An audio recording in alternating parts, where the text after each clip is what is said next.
नमस्कार दोस्तों, मैं डॉक्टर प्रमीला जोगी एक सरकारी अधिकारी हूँ और अपनी इन कुछ पंक्तियाँ जो मैं अपने सभी सरकारी अधिकारी कर्मचारियों को समर्पित करना चाहती हूँ।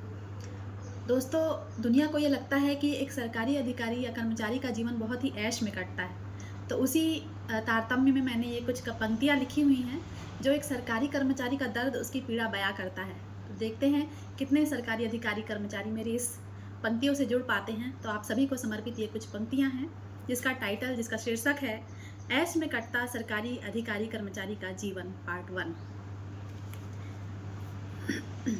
इनकम टैक्स की छन्नी में छनके मिलता हमें वेतन, इनकम टैक्स की छन्नी में छनके मिलता हमें वेतन, फिर SGST और CGST की आरी में भी कटता है ये वेतन, फिर SGST और CGST की आरी में भी कटता है ये वेतन। भरते हैं हम टैक्स इसके बाद सुबह उठते ही, ब्रश करने नहाने में, पहनने ओढ़ने में और खाने में पीने में। टैक्स भरते हैं हम बच्चों को पढ़ाने में और दवाई खाने में।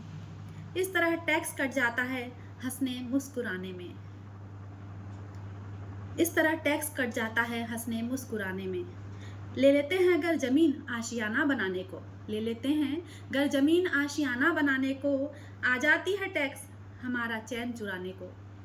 और फिर ज़मीन पर टैक्स, प्रॉपर्टी पर टैक्स, यहाँ तक कि हमारे आशियाने में। घर ले लेते हैं मोटर गाड़ी कहीं हम आने जाने को, घर ले लेते हैं मोटर गाड़ी कहीं हम आने जाने को, तो गाड़ी पर भी, रोड पर भी और यहाँ तक कि चलाने में। हर मिडिल क्लास बमुश्किल अपना जीवन चलाते हैं, हर मिडिल क्लास बमुश्किल अपना जीवन चलाते हैं।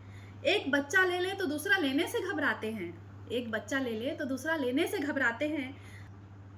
हर बार जब भी नए बजट का सत्र आता है, हमारे टूटे हुए सपनों का दीपक जगमगाता है। मगर कान इधर से पकड़ो या उधर से, नए पुराने स्लैब के पशोपेश में फिर उलझ जाता हमारा वेतन, नए पुराने स्लैब के पशोपेश में फिर उलझ जाता हमारा वेतन। मार्च के अंत तक बिगड़ जाता है हमारी आर्थिक स्थिति का संतुलन, मार्च तक बिगड़ जाता है हमारी आर्थिक स्थिति का संतुलन। और ये दुनिया सोचती है कि ऐश में कटता है सरकारी कर्मचारी का जीवन, ऐश में कटता है सरकारी कर्मचारी का जीवन। बहुत बहुत धन्यवाद।